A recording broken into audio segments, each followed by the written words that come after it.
There's a strange cultural fatigue that's been floating around for the last few years, and everyone keeps blaming the same suspect, Marvel.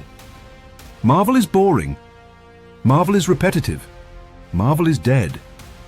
But that's the wrong diagnosis, because Marvel didn't die. The world that needed Marvel died. And here's the uncomfortable twist. It didn't die in a dramatic Thanos snap. It died slowly, like an institution losing funding. Like a myth that aged faster than its audience. In this episode of 277 Broadcast, we're going to talk about why Marvel stopped working. Not because it failed, but because the planet shifted under its feet.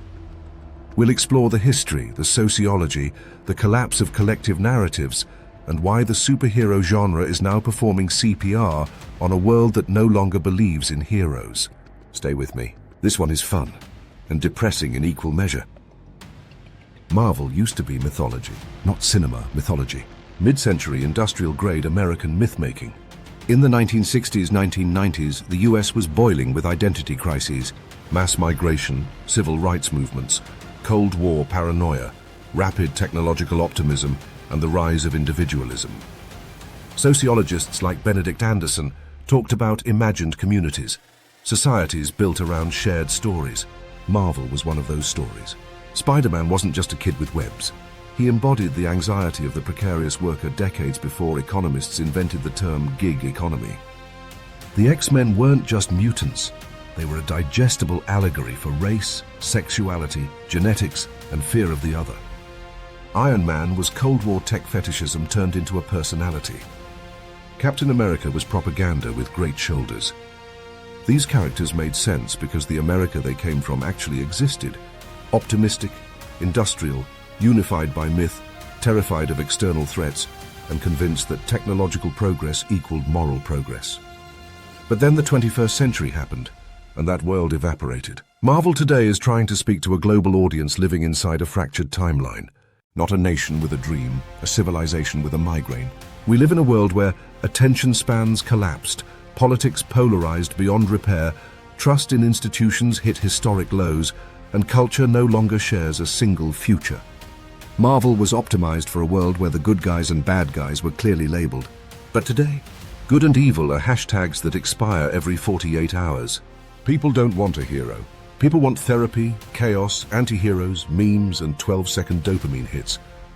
So when Marvel repeats its old formula, hope, teamwork, sacrifice, virtue, it feels like a voice message from a country we no longer live in.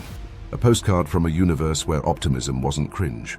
This is why Endgame felt like the end, because culturally it was. Not just the end of a saga, the end of a worldview. Here's the philosophical core. The issue isn't Marvel fatigue, it's mythological exhaustion. Superheroes stopped working because shared reality stopped working. To write stories about heroes, a culture needs at least three things: a shared idea of good, a shared idea of evil, and a shared vision of the future worth fighting for. We have none of those. Ask 10 people what good is, and you'll get 12 answers. Ask what evil is, and you'll start a war. Ask about the future, and half the people say AI doom, the other half say climate doom, and the remaining group says, I don't care, I'm tired. Marvel didn't collapse. Consensus collapsed. Movies didn't get worse, meaning got harder. Marvel didn't run out of ideas. We ran out of worlds to project those ideas onto, because heroism requires faith. And faith is in short supply these days, unless it's faith in astrology, crypto, or your favorite influencer. So next time someone says Marvel is dying, tell them the truth. Marvel isn't dying. The civilization that dreamed Marvel is dying. Superheroes were the mythology of a confident, upward-looking society. We are the mythology of a fragmented, downward-scrolling one. Endgame was not the end of a story.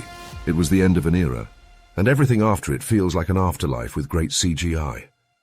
If this episode offended you, good. If it made you think better, if it made you want to re-watch Endgame, that's between you and your inner child. Subscribe, share, and remember, it's not that Marvel fell apart. It's that the world fell apart first.